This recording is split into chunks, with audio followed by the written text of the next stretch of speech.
오래전 미국에 살았던 유태인 작가 중에 조슈아 리브맨이라고 하는 사람이 있었습니다. 이 사람이 어렸을 때 학교 선생님이 숙제를 내주었어요. 일생을 통해 갖고 싶은 것들의 목록을 적어오라는 숙제였습니다. 그때 그는 5가지를 적어서 냈습니다. 건강, 사랑, 재능, 권력, 돈. 이것을 보신 선생님이 이렇게 말씀을 하셨대요. 조슈아야, 이것은 참으로 훌륭한 목록이다. 그리고 많은 사람들이 갖고 싶어하는 것이기도 하지. 그런데 너가 이 모든 것을 다 갖는다고 해도 한 가지가 빠지면 너의 인생은 결코 행복할 수가 없단다. 이 모든 것을 갖고도 행복할 수 없다는 그 한 가지가 무엇이냐고 물었을 때 선생님이 이렇게 답을 해주셨습니다. 그것은 하나님이 주시는 마음의 평안이다. Peace of God in heart. 모든 것을 다 가져도 이것이 빠지면 인생은 고통뿐이라는 사실을 기억하라. 이 말을 가슴에 깊이 새긴 리브맨이 그때부터 샬롬을 최고의 가치로 삼고 인생을 살았고, 나중에 히브리 유니온 칼리지에서 공부를 한 후에 보스턴에 있는 유대 회당의 랍비가 됐습니다. 그리고 기회가 있을 때마다 회당에서 평화에 대한 말씀을 많이 전했는데, 이것이 나중에 책이 되어서 출판이 됐습니다. 책 제목이 마음의 평안, Peace of Mind라고 하는 베스트셀러입니다. 1946년도에 처음 이 책이 나왔을 때 뉴욕 타임즈에 3년 동안 베스트셀러로 지정이 될 정도로 엄청난 반향을 일으켰습니다. 그 책 속에서 리브맨은 하나님의 평강을 Supreme Value, 최상의 가치라고 불렀습니다. 여러분, 이 땅에 많은 가치가 있지만 그 중에 가장 높은 가치는 평화라는 것입니다. 건강보다 더 중요한 것이 마음의 평안입니다. 마음이 깨어지면 건강 자체도 깨어지기 때문에 그렇습니다. 돈이 중요하고 권력이 중요하긴 하지만 그보다 더 소중한 것이 평안입니다. 마음의 평안을 잃게 되면 우리 가진 모든 소유는 인생의 짐이 될 뿐이지 참된 행복을 안겨줄 수가 없습니다. 이런 의미에서 평화라고 하는 것은 인생이 추구해야 될 최고의 가치이면서 온 인류가 열망하는 가장 소중한 축복이라고 말할 수가 있습니다. 그럼에도 불구하고 오늘 우리 삶의 현실은 어떠합니까? 평화한가요? 그렇지 않은 것 같습니다. 평화보다는 전쟁이 더 많은 현실을 살고 있죠.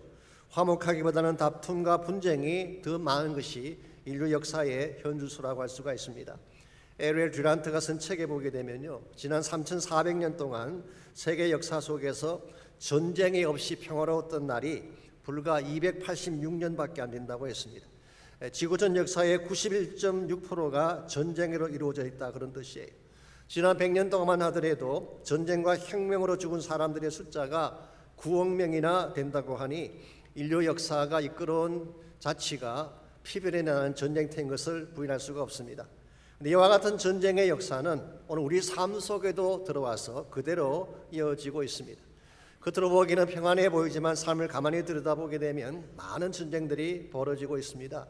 미국 사회만 해도 내부에 들어가 보십시오. 엄청난 전쟁들이 있죠. 사회 계층 간의 전쟁이 있습니다. 가진 자와 가지지 못한 자의 전쟁이 있습니다. 가난과 질병에 대한 전쟁이 있고 인종 간의 전쟁, 지금도 계속되고 있잖아요. 코로나와의 전쟁은 아직도 끝이 나지 않았습니다. 가정폭력과 성적 타락은 우리의 가정을 위기로 몰아넣고 있습니다. 심지어 우리 마음속에도 매일 직면해야 되는 갈등과 상처와의 전쟁이 있죠. 이와 같이 전쟁으로 가득 찬, 내적으로 외적으로 전쟁으로 가득 찬 우리 삶의 현장 속에서 어떻게 하면 평화를 누릴 수가 있냐는 것입니다. 제도를 바꾸면 될까요? 환경을 개선하고 경제력을 높이면 될까요? 이와 같은 외적인 노력만으로 진정한 차원의 평화는 올 수가 없습니다. 왜냐하면 우리 인간 내면 속에 존재하는 근본 문제가 있기 때문에 그렇습니다. 그 근본 문제를 성경은 죄라고 부르고 있습니다. 죄가 탐욕을 낳고 탐욕이 전쟁을 낳고 이 전쟁이 우리 삶의 평안을 빼앗아가는 것입니다. 창세기 11장에 보시게 되면 인류 전쟁의 기운이라고 말할 수 있는 사건 하나가 기록되어 있습니다. 그것이 바로 신할 평지에서 만들었던 바벨탑 사건이죠. 니므롯이라고 하는 사람이 주체가 되어서 사람들이 하늘까지 올라갈 탑을 쌓고 자신들 이름을 내고 스스로의 능력으로 온 땅의 흩어짐을 면하자라고 해서 만들기 시작한 것이 바벨탑이었습니다. 한마디로 요약하면 하나님 없는 세상 만들기 운동이다, 그렇게 부를 수가 있어요. 그랬는데 결과가 어떻게 됐습니까? 인류가 온 땅에 흩어지게 되고 결국이 나누어지기 시작하면서 이때부터 전쟁이 출발된 것입니다. 하나님이 아닌 인간이 주인이 되는 순간부터, 하나님이 아닌 인간의 욕망이 주인이 되면 전쟁은 필연적으로 벌어지게 되는 것입니다. 그러므로 이와 같은 전쟁에 대한 근본 해결책은 뭐라고 할 수 있을까요? 다시 하나님께로 돌아가는 것입니다. 하나님이 다스리시는 세상이 되면, 하나님께서 우리 심령을 다스리게 되면 그때 비로소 전쟁이 끝나고 평화가 찾아오는 것입니다. 여러분과 제가 진정한 차원에서 평화를 원한다면 하나님께로 돌아와야 돼요. 그리고 그분의 말씀을 따라 바르게 살아갈 때에 우리 가정과 우리 삶에도 평화가 오게 되고 이 땅에도 평화가 임하는 것입니다. 어떻게 하면 우리 모두가 하나님께로 다시 돌아가서 하나님이 준비해 놓으신 진정한 차원의 평화를 누리며 살아갈 수가 있을까요? 오늘 주신 본문을 중심으로 이것을 함께 정리해 보려고 합니다. 오늘 같이 읽은 본문에 보시면 가나안 전쟁을 종결하고 마침내 그 땅에 평화가 임하는 내용을 다뤄주고 있습니다. 이와 같은 평화를 가져오기 위해서 마지막으로 전쟁이 벌어졌는데 그 전쟁을 우리가 흔히 북방전쟁이라고 부르죠. 1절 말씀부터 5절까지를 보시게 되면 그 전쟁의 양상이 나와 있습니다. 하솔왕 야빈이 아모리 라솔 왕이 여호수아의 손에 진멸됐다는 소식을 듣고 이 가나안 북쪽에 있는 지역의 모든 왕들을 규합을 했습니다. 특별히 2절에 보시게 되면요, 북쪽 산지와 긴네론 남쪽 아라바라는 지역이 나오죠. 북쪽 산지는 헬몬산 주변을 말하는 것입니다. 긴네렛이라는 이 단어는 사실은 게네사렛의 옛날 명칭입니다. 누가복음 5장에 보시면 게네사렛 호수가 나오죠. 이 호수가 무엇이었나요? 이 갈릴리 호수를 게네사렛이라고 불렀습니다. 왜냐하니까 모양이 하프 모양으로 되어 있기 때문에. 그래서 이 게네사렛의 뜻이 하프입니다. 4절과 5절을 보시게 되면 그들이 모았던 규모가 이렇게 묘사가 되어 있습니다. 그들이 그 모든 군대를 거느리고 나왔으니 백성이 많아 해변에 수많은 모래 같고 말과 병거도 심이 많았으며 이 왕들이 모두 모여 나와서 이스라엘과 싸우려고 메론 물가에 함께 진을 쳤다고 했습니다.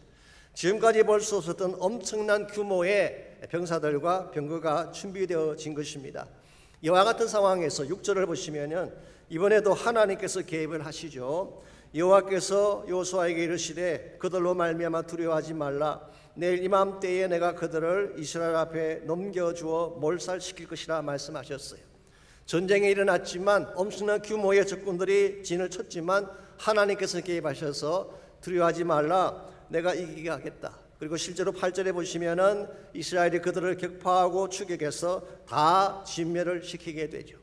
특별히 21절 보시게 되면 심지어 아낙 자손들까지도 멸절하고 그 성읍을 바쳤다고 성경은 기록합니다. 아낙 자손이 누구의 자손일까요? 이 아낙의 아버지 이름이 아르바입니다. 그럼에도 불구하고 이 자손들을 네피림이라고 부르기도 하죠. 네피림은 사실 자이언트, 거인이라는 뜻입니다. 아마도 그들의 키가 장대하고 몸집이 컸기 때문에 네피림이라고 불렀을 가능성이 있습니다. 여러분 기억나십니까? 그 오래전에 가데사 바네아에 왔을 때에 정탐꾼들이 보고했던 보고 내용들. 10명의 정탐꾼이 그렇게 말을 했습니다. 우리가 가나안 땅에 들어가 보았더니 그들은 아낙 자손입니다. 그리고 그들에 비하면 우리는 메뚜기와 같습니다. 그러므로 돌아가자라고 이야기했죠. 아마도 몸이 크고 장대했기 때문에 그들의 큰 몸집에 비교해 볼 때에 우리는 메뚜기와 같다고 표현했을 가능성이 많습니다. 그러나 그때 여호수아와 갈렙은 뭐라고 했나요? 저들은 우리의 밥입니다. 들어가면 이길 수 있습니다. 그랬는데 오늘에 왔어야 비로소 여호수아의 말이 옳았음이 증명이 된 것입니다. 이와 같이 해서 이스라엘은 가나안 중부를 점령하고 남부 지역을 다 점령하고 이제는 북부까지를 다 점령을 해서 23절에 보시면은 이 전쟁이 다음과 같이 마무리되었음을 소개하고 있습니다. 이와 같이 여호수아가 여호와께서 모세에게 말씀하신 대로 그 온 땅을 점령하여 이스라엘 지파의 구분에 따라 기업으로 주매 그 땅에 전쟁이 그쳤더라. 여기서 전쟁이 그쳤다는 이 표현은 직역을 하게 되면 마침내 그 땅에 쉼이 찾아왔다 그런 뜻이에요. So the land finally had rest. 참으로 쉼이 찾아온 것입니다. 현대 영어 성경은 이렇게 번역을 했습니다. Finally there was a peace in the land. 그 땅 가운데 마침내 평화가 찾아왔다. 그 지겹던 전쟁이 끝이 나고 드디어 평화가 온 것입니다. 물론 이 말의 뜻이 가나안에 있는 모든 족속들이 다 사라졌다 그런 뜻은 아닙니다. 아직도 곳곳에 남아있는 가나안 족속이 있긴 하지만 이스라엘 백성이 가나안의 모든 거점을 차지했다, 그런 뜻을 갖고 있습니다. 자, 그렇다면 이와 같은 전쟁의 종식이 누구 때문에 이루어진 것일까요? 23절을 다시 보십시오. 여호와께서 모세에게 말씀하신 대로 그 온 땅을 점령했다고 했습니다. 그러므로 이 땅 점령의 주인공은 하나님이라는 뜻이에요. 평화를 가져갈 수 있는 근본 운인자는 하나님이십니다. 오늘날도 마찬가지입니다. 인간이 체결한 평화 협정이 평화를 가져오는 것 아닙니다. 유엔이나 평화 유지군이 세계 평화를 지켜낼 수 있는 것이 아니라 하나님만이 평화를 주실 수가 있고 하나님만이 평화를 지켜낼 수가 있습니다. 그분에게만 온 땅을 다스릴 능력과 권세가 있기 때문에 그렇습니다. 이런 의미에서 여러분과 저의 삶 가운데에 이 전쟁이 종식되어지고 참된 평화가 일어나게 하려면 누구에게로 돌아가야 될까요? 당연히 하나님께로 돌아가야 하는 것입니다. 여러분과 제가 하나님께로 돌아가서 하나님의 능력을 붙잡게 되면 하나님이 그때 여러분과 저에게 참된 차원의 평화를 안겨주시는 것입니다. 이런 의미에서 평화를 주시는 분은 하나님이시지만 이 평화를 받아 바르게 누리려면 여러분과 제가 준비해야 될 몇 가지 사실이 있습니다. 그게 과연 무엇일까요? 오늘 본문에 보시게 되면 참된 평화를 누리기 위해서 우리가 해야 될 몇 가지 삶의 원리가 한 세 가지 차원에서 오늘 본문에 소개가 되어 있습니다. 첫 번째로 필요한 것이 순전한 믿음이에요. 우리가 진정한 차원의 평화를 누리려면 불순물이 섞이지 아니한 순전한 믿음을 가져야지 평화를 누릴 수 있다, 그런 뜻입니다. 6절 말씀을 다시 보겠습니다. 하나님께서 북부 연합군을 진멸시키실 때에 꼭 하라고 지시하신 분부 하나가 거기 나와 있어요. 너는 그들의 말 뒷발의 힘줄을 끊고 그들의 병거를 불사르라, 그렇게 명령하셨습니다. 그리고 9절 말씀 보시면 여호수아가 하나님께서 명령하신 그대로 말 뒷발의 힘줄을 끊어버리고 그들의 병거를 다 불살랐다라고 기록하고 있습니다. 여러분, 고대 사회에서 말이나 병거라고 하는 것은 굉장히 중요한 무기였습니다. 오늘날로 말하면 전차부대나 기갑사단 같이 막강한 힘을 가진 것입니다. 2차 대전 당시에 롬멜이나 패턴이 북아프리카에서 전쟁을 할 때에 이 전차를 가지고 싸우지 않았습니까? 이 소련군이 동부전선을 뚫고 베를린을 향해 진격할 때도 전차를 앞세우고 진격을 했죠. 이와 같이 중요하고 막강한 무기가 말과 병거인데 이것을 획득해 두었다가 나중에 사용한다면 큰 힘이 될 수 있는 것인데 왜 하나님은 말 뒷발의 힘줄을 다 끊어버리고 병거들을 불태우라고 말씀하셨을까요? 그것은 하나님 한 분만 의지하게 하기 위함이에요. 내 마음속에 하나님 이외에 다른 의지 대상이 나오기 시작하면 마음이 깨어지는 것입니다. 그래서 우리 마음속에 믿음을 저해하는 찌꺼기가 들어오게 되면 결국 마음의 평화가 사라지게 되고 하나님을 떠난 인생이 누리는 아픔과 고통을 경험하게 되는 것입니다. 그래서 신명기 17장 16절에 보시면은 하나님은 이미 오래전에 이런 말씀하셨어요. 병마를 많이 두지 말 것이요 병마를 얻으려고 그 백성을 애굽으로 돌아가게 하지 말라 말씀하셨어요. 애굽은 세상을 의미합니다. 세상의 병마나 병기를 얻기 위해서 애굽으로 가서는 안 된다 말씀하셨죠. 이사야 31장 1절에도 동일한 말씀하셨습니다.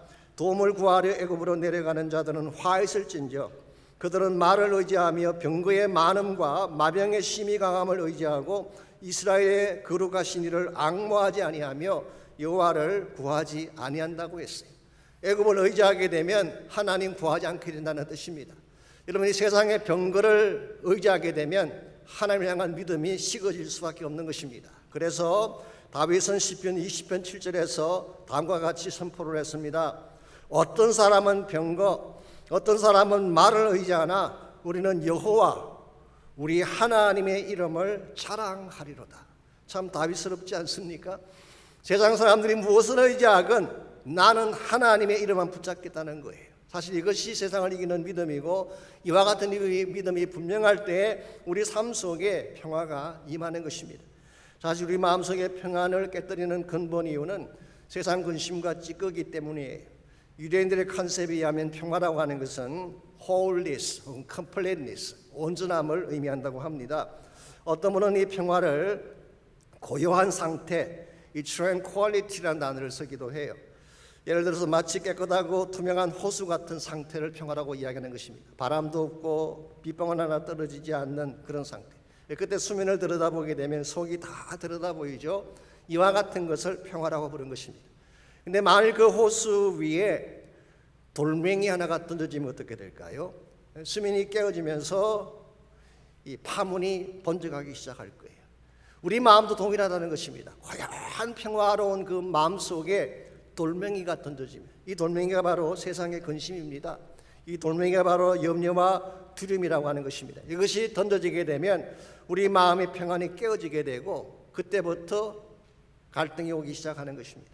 이와 같이 내 마음속에 불필요한 찌꺼기들, 이와 같은 모든 것들을 다 내려놓고 하나님만 의지할 때에 우리 마음이 다시 평화로 돌아갈 수 있게 되고 구약으로 돌아갈 수 있다는 뜻이에요. 그래서 사사기 6장에 보시게 되면 하나님의 별명 하나가 나옵니다. 유명한 별명이죠. 여호와 샬롬이라는 이름이 나와요. 이 이름은 기드온에게 주신 이름이었죠. 기드온이 두려움 가운데 벌벌 떨고 있을 때에 하나님이 기드온 앞에 자신을 보여주신 후에 그에게 붙여진 이름이 여호와 샬롬이었어요. 다른 이방 민족을 두려워하지 말라는 것입니다. 전쟁을 두려워하지 말라는 것입니다.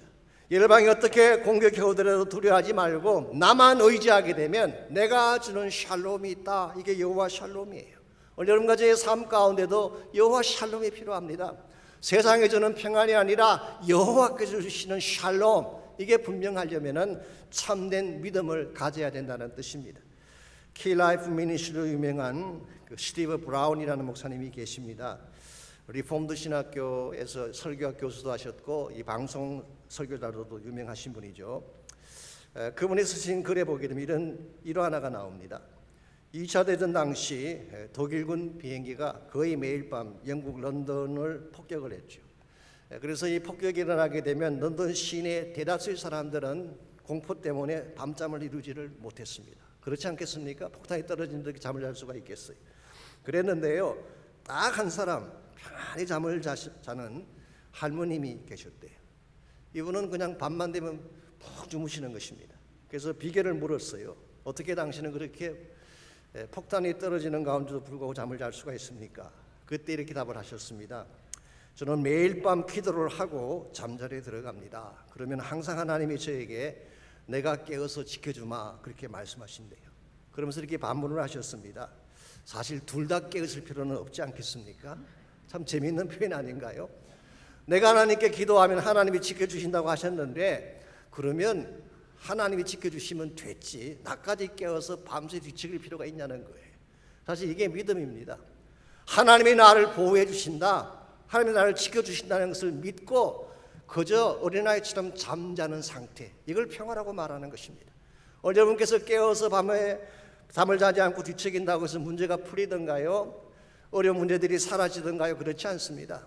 참된 믿음을 갖고 하나님을 신뢰하게 되면 그때 하나님이 우리 마음에도 평화를 회복시켜 주시고 우리 삶의 터전에도 평화를 주시는 거예요. 이런 면에서 참 평화를 누리기를 원한다면 하나님만 의지하는 순수한 믿음, 이걸 가져야 돼요.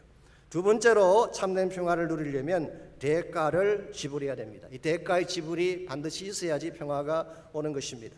18절 말씀 보시기 바랍니다. 여호수아가 그 모든 왕들과 싸운 지가 오랫동안이라고 했습니다. 즉 전쟁한 지 오래되었다 그런 뜻인데요. 여호수아가 실제로 가나안 땅에 들어와서 몇 년 동안 전쟁을 했을까요?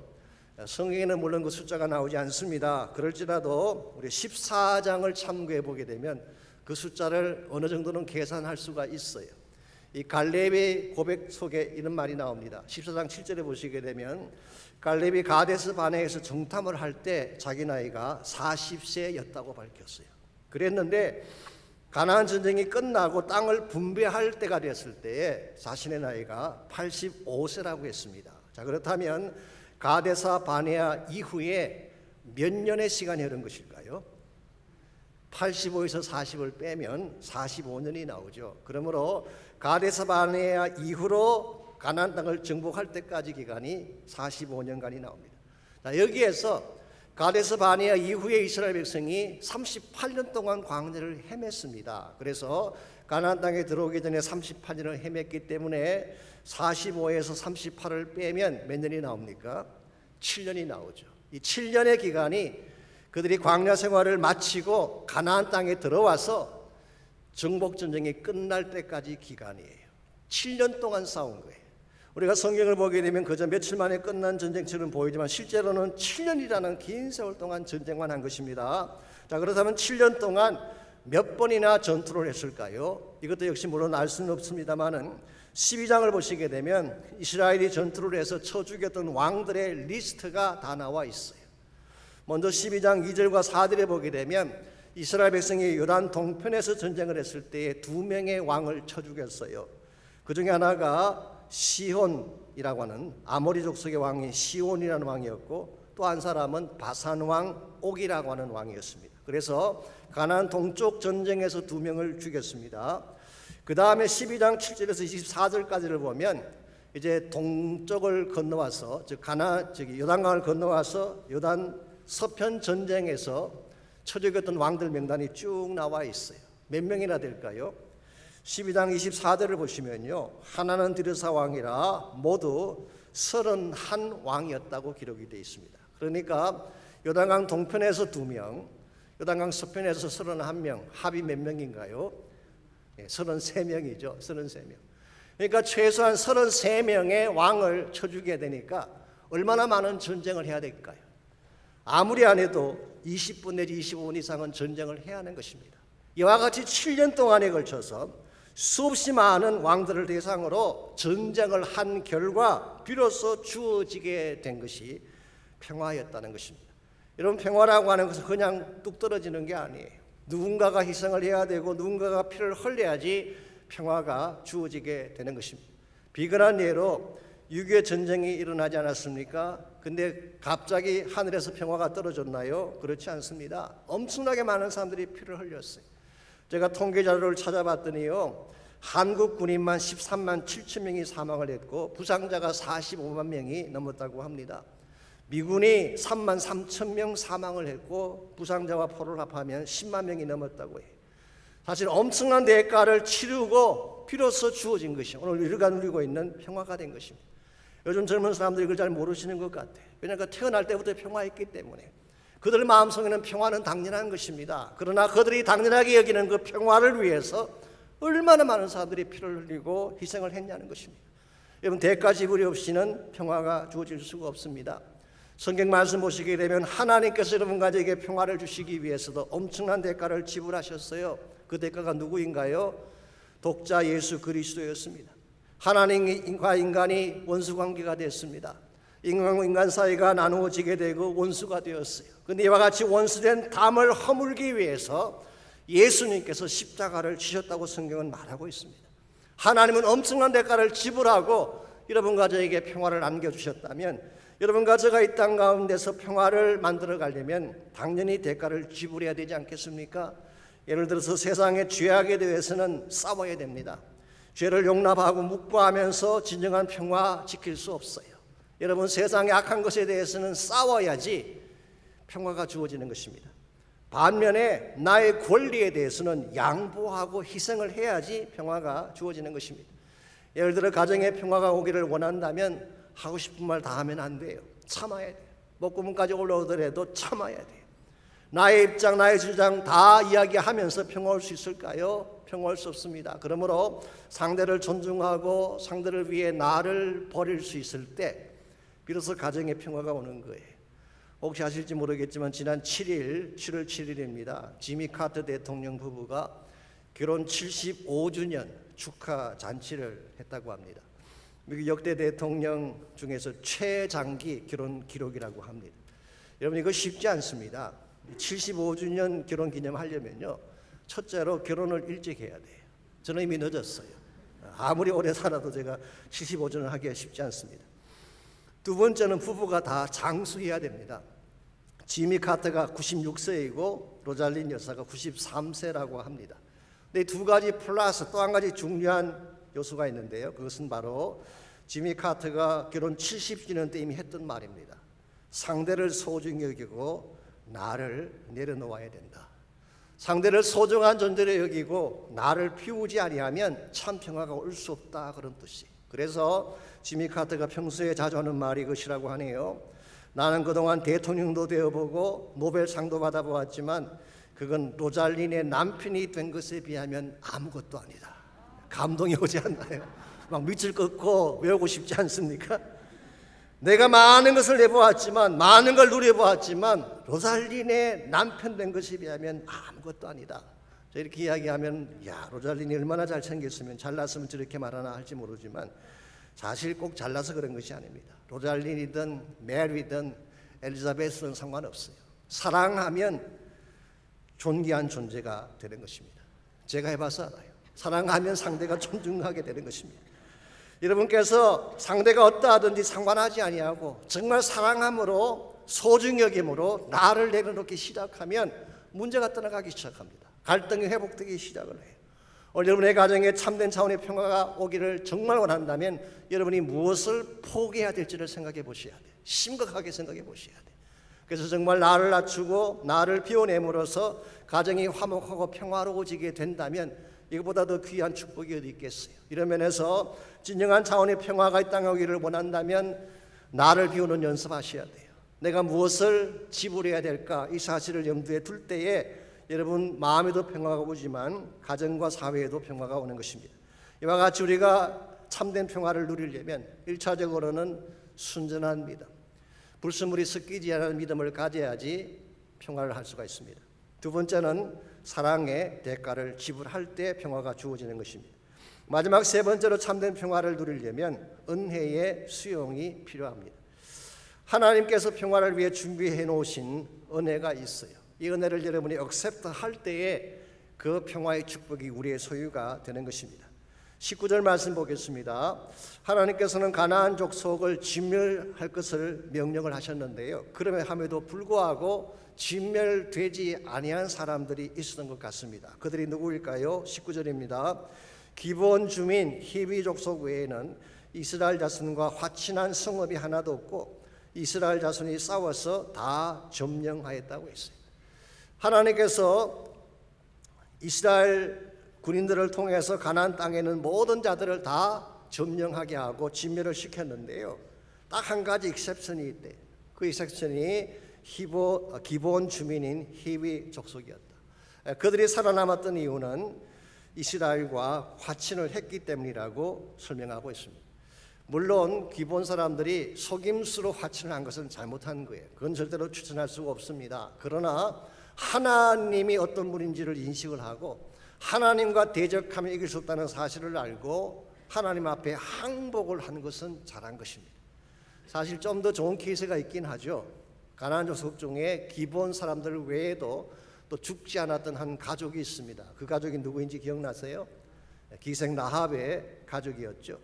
라합은 처음부터 하나님을 경외함으로써 하나님께로 돌아왔기 때문에 좀 더 바람직한 케이스라고 부를지 모르겠습니다. 어쨌든 간에 이것을 보게 되면 하나님의 진짜 마음은 가나안 땅의 모든 사람들을 진멸시키는 게 아닌 것을 알 수가 있어요. 진멸을 명령하셨지만 범죄했기 때문에 심판할 수밖에 없지만 그 가운데도 불구하고 은혜의 여백을 남겨주셨다는 뜻이에요. 이와 같이 하나님이 남겨주신 은혜를 우리가 억셉트하게 되면 구원받는 거예요. 그런데 이것을 거절하게 되면 심판의 철퇴를 맞을 수밖에 없는 것입니다. 그래서 20절을 계속 봅니다. 그들의 마음이 완악하여 이스라엘을 대적하여 싸우러 온 것은 여호와께서 그리하게 하신 것이라. 그들을 진멸하여 바치게 하여 은혜를 입지 못하게 하시고 여호와께서 모세에게 명령하신 대로 그들을 멸하려 하심이었더라고 했어요. 이 말씀을 여러분이 오해하시면 안 됩니다. 하나님이 그들에게 은혜를 입지 못하게 하셔서 진멸하셨다, 그렇게 생각하는 것은 잘못된 생각입니다. 여기서 여호와께서 그렇게 하셨다는 이 말의 뜻은 사실은 이런 뜻입니다. 그들이 너무나 마음이 완악해서 마음을 돌이키지 않기 때문에 돌이키지 않는 마음 그 상태로 버려두셨다, 그런 뜻이에요. 비근한 예가, 좋은 예가 출애굽기에도 나옵니다. 하나님이 바로의 마음을 강팍케 하셨다는 그런 표현이 나오잖아요. 그 말을 여러분이 하나님이 원인자가 되어서 바로가 강팍해졌다, 그렇게 해석하면 잘못한 것입니다. 원래는 바로가 착한 사람이었는데 하나님이 악한 마음을 주셔서 바로가 이스라엘을 핍박한 것일까요? 아닙니다. 바로는 처음부터 악한 자였어요. 처음부터 강팍한 사람이었어요. 그런데 그 강팍한 마음을 그대로 두셨다는 거예요. 하나님께서는 사실은 모든 사람에게 구원의 기회, 은혜의 기회를 주기를 원하세요. 그런데 마음의 문을 열고 하나님께로 돌아오는 자에게는 그 기회를 주시지만 끝까지 강팍한 마음을 갖고 마음의 문을 닫게 되면 은혜 받을 수 없다는 사실이에요. 이런 측면에서 사실 우리가 예수님 믿게 된 거 참 기적입니다. 안 믿으려면 얼마든지 안 믿을 수도 있었어요. 제가 다른 분들의 이야기는 할 수가 없지만 제 개인의 경우를 보게 되면요, 정말 안 믿으려면 안 믿을 수 있는 사람이었어요. 성경에 대해 복음에 대해 깐죽될 가능성이 상당히 많았던 것이 저였는데 정말 하나님이 은혜를 베풀어 주셔서 예수님 만나게 하셨어요. 예수님 영접하고 사역자가 됐죠. 이게 다 하나님이 주신 은혜예요. 여러분과 제가 진정한 차원의 평화를 가지려면 이 예수님 만나야 됩니다. 처음에 말씀드린 것처럼 우리 인간의 근본 문제가 죄의 문제인데요, 죄의 문제를 처리하지 않고는 절대로 마음이 평화할 수가 없어요. 근데 우리 마음속에 있는 죄의 문제를 처리할 수 있는 유일한 길이 뭔가요? 예수님밖에 없다는 것입니다. 예수 그리스도의 십자가 보혈만이 내 안에 있는 모든 죄책감을 몰아내고 두려움을 몰아내고 나로 하여금 하나님의 자녀로 살 수 있는 권세와 능력을 주시는 힘이 그 안에 있는 것입니다. 그래서 요한복음 14장 27절에서 예수님 그렇게 말씀하셨죠. 평안을 너에게 끼치노니 곧 나의 평안을 너에게 주노라. 내가 너에게 주는 것은 세상이 주는 것 같지 아니하다 그랬어. My peace I give to you. 세상의 평화가 아니고 어떤 평화가 아니라 My peace I give to you. 나의 평안을 너에게 준다. 현대 성경은 이렇게 번역했습니다. The kind of peace only I can give you. 내가 줄 수 있는 유일한 종류의 평화를 너에게 주신다. 여기서 말씀하시는 세상에 주는 평화가 아닌 주님이 주시는 평화는 바로 십자가 보혈을 통한 평화를 말하는 것입니다. 우리 마음속에 주의 십자가 보혈이 임하게 되면, 핏부림의 역사가 임하게 되면 그때 우리 마음속에 있는 모든 깨어짐과 상처와 죄의 고통이 떠나가고 하나님이 주시는 평화로 가득 차게 되는 것입니다. 그래서 어떤 분은 이 평화를 만들어 가려면 세 가지 단계가 필요하다 그렇게 말씀하기도 했어요. 첫 번째 단계가 하나님과의 평화, 영어로 말하면 peace with God, 하나님과 평화하는 것이 첫 번째 단계입니다. 이것은 우리가 예수를 믿는 순간 주어지는 것입니다. 로마서 5장 1절 말씀 보게 되면 믿음으로 의롭게 되는 순간 하나님과 화목하게 된다고 했죠. 그러나 이 peace with God이라고 하는 것은 사실은 교리적 차원의 단계를 말하는 것입니다. 교리적으로 법적으로 하나님과 평화했다 그런 뜻이. 사실 많은 그리스도인들이 오늘날까지도 이렇게 살고 있어요. 예수 믿으면 죄 사함 받고 화목하게 된다. 이 교리적으로 아는 단계에 머물기 때문에 참된 평화 열매가 없는 것입니다. 그래서 두 번째 단계가 뭐냐고 하면 하나님의 평화, peace of God이 필요한 것입니다. 이것을 우리는 내적 체험이라고 부르는 것입니다. 하나님이 내 안에 가득 임재함으로 말미암아 내 심령 가운데 실제적인 평화가 가득 차게 되는 상태, 이것이 바로 peace of God이. 이 하나님의 임재 가운데 내 마음 안에 실제적인 평화가 오게 되면 그때 깨어진 심령이 치유받기 시작하고 상한 마음이 회복하기 시작하는 것입니다. 이것을 우리는 흔히 성령 충만이라고 부르기도 하고, 갈라디아서 말씀 보게 되면 성령의 9가지 열매 중에 첫 3가지가 뭔지 아십니까? Love, Joy, and Peace. 사랑과 희락과 평화. 이 3가지는 분리할 수가 없어요. 정말 여러분 마음 가운데 기쁨이 넘치기를 원한다면 이 평화가 주어져야 되는데, 이 평화는 성령이 내 마음을 지배할 때 비로소 주어지는 것입니다. 이와 같이 해서 첫 번째 단계 peace with God, 두 번째 단계 peace of God이 이루어지게 되면 비로소 세 번째 단계가 가능합니다. 그것이 바로 peace with others, 다른 사람과의 평화가 가능한 것입니다. 내가 먼저 예수님 만나서 내 안에 있는 죄가 사함받고 하나님과 화목한 단계가 있어야 되죠. 그리고 나서 성령 안에서 내 심령이 실제적인 평화를 누릴 수 있어야 됩니다. 이 두 가지가 되면 그 다음에 다른 사람과 화목하게 되고 세상 가운데 평화를 전할 수가 있는 것입니다. 그런데 가정에 평화하려면 내 마음에 먼저 평화가 와야 돼요. 내 마음이 아픈데 내 마음이 상하고 깨어져 있는데 어떻게 가정에 평화가 올 수가 있겠어요? 여러분이 참된 차원에서 평화를 원한다면 내 심령 가운데 십자가 은혜를 꼭 가지시기를 바랍니다. 성령의 능력 가운데 내 마음이 평화로 가득 찰 수 있도록 여러분 자신을 드리시기를 바랍니다. 내 안에는 죄가 떠나가고 상처가 떠나가고 내 심령 가운데 하나님의 평안이 가득 차게 되면 누구를 만나든지 평안을 줄 수가 있게 돼요. 용서하게 되는 것입니다. 용납하게 되는 것입니다. 그때 이 세상이 우리 때문에 밝아지게 되는 것이죠. 미국의 감리교 목사님 중에 워렌 코넬이라는 분이 계셨습니다. 제가 처음 목회했던 곳이 달라스 인근에 있는 덴턴이라는 지역이었는데요. 이분도 그곳에서 사역을 하신 분이래요. 나중에 위스콘신으로 가셔서 거기서 주로 사역을 많이 하신 분이신데요. 그곳에 갔을 때가 우리 1920년대 초반, 그야말로 미국이 굉장히 힘들 때 그곳을 가셨어요.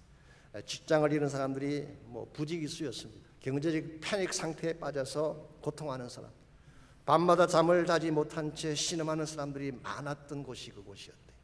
그때 이 코넬 목사님 마음 가운데에 저들에게 좀 평화를 줄 수 있는 방법이 없을까 기도하던 중에 하나님이 이런 영감을 그의 마음속에 주셨대요. 참된 평안이라고 하는 것은 아픔이 없는 상태를 말하는 것이 아니라 True peace is not the absence of pain. 참된 평안이라고 하는 것은 아픔이나 고통이 없는 상태를 말하는 것이 아니라 but the presence of God. 하나님이 임재하시는 상태가 진정한 평화이다. 내 안에는 아픔이 사라지기를 아무리 노력해도 사라지지 않아요. 하나님의 평화가 내 마음속에 오면 아픔이 떠나가는 거예요. 여러분 이 사실을 꼭 기억하시기 바랍니다.